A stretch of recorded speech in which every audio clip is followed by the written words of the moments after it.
15 people shot, 1 person dead. We are following breaking news of a mass shooting. Seconds in soil are slipping away in Mount Adams. How long one developer has to answer to the city.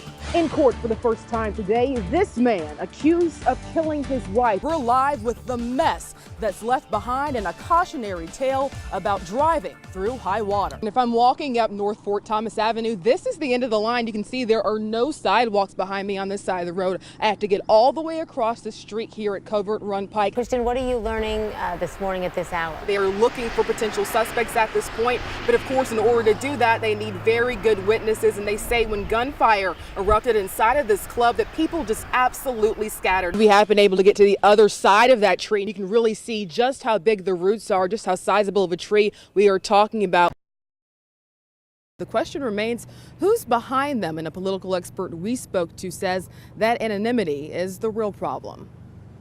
This is the worst of politics, and it's outrageous. Racist, weak on crime, and bad with the city's money. Mayor John Cranley is not happy with these anonymous messages. It's been mailed to people. It's been circulating on social media. These cowards aren't even putting their name on it. His opponent, Yvette Simpson's campaign manager, released a statement saying, in part, these ads are in no way associated with our campaign, and we have no knowledge of who is behind them. A filing has to take place somewhere.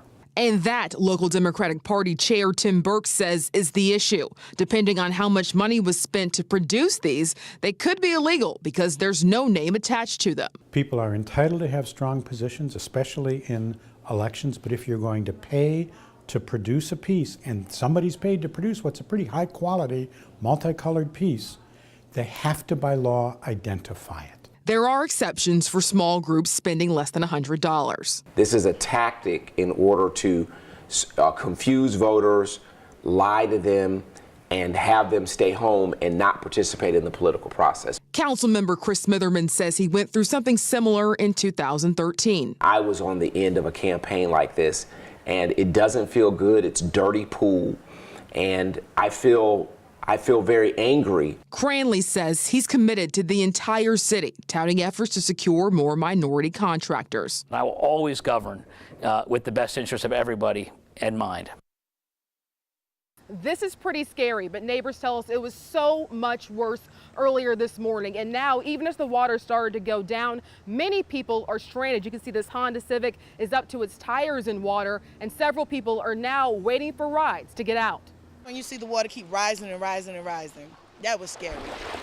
It didn't take long for this Fort Pierce apartment complex to become a disaster zone. In an hour, we were getting three inches every hour. You should have seen this. This was like Titanic. Like the second floor to the second step, it was nothing but water. As first responders stepped in and neighbors tested their luck getting out, Lana Malone knew walking away wasn't the safest option. I walked down from here to there 4 times. It was scary. I didn't want to walk through the water because there's alligators over here, there's snakes. The only way in and out right now is with a truck or SUV with a lift kit.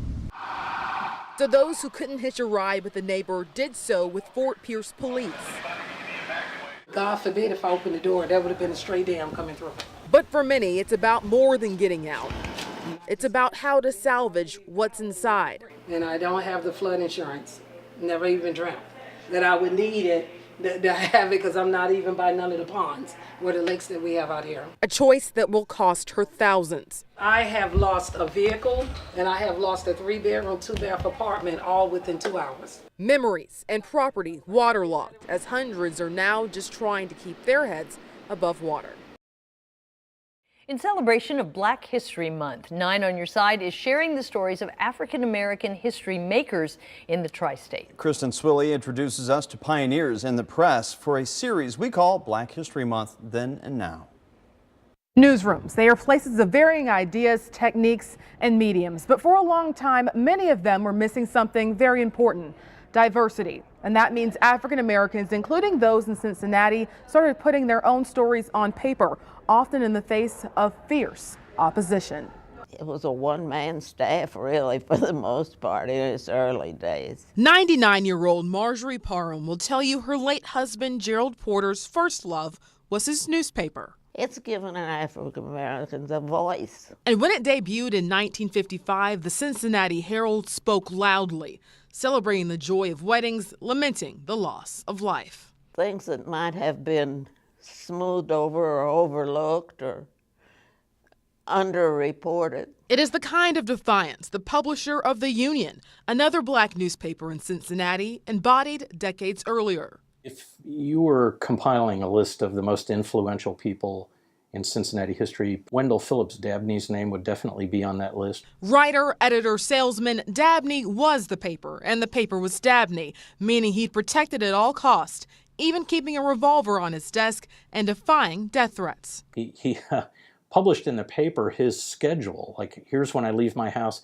here's the route I walk, here's when I arrive at the office. Basically, Dabney was saying, if you want to get me, here I am. Dabney worked on the Union until the year he died. Porter passed, filing one last story for the Herald. He had been out photographing some kind, taking pictures of some sort of an affair. Parham says the Cincinnati Herald publisher fell asleep while driving away, hit a guardrail, and was taken to an area hospital. My husband had been up in X-ray, but they were bringing him down, and but if he needed further care, I'd have to move him because they didn't accept Negro bed patients. Sometimes I flip through here. But today, Porter's legacy lives on in this Avondale office. People have to be vigilant. We have to keep fighting, have to keep advocating. Here, the counsel and friendship of Parham, who briefly took over the Herald after Porter died, is valued by current publisher Jan Michelle Lemon-Kearney. She's been really good about helping us stay on course. And while a lot has changed, the staff is still speaking up with the hope everyone can be heard. So many people have a lot to say, and we have to work together. Kristen Swilley, 9 on your side.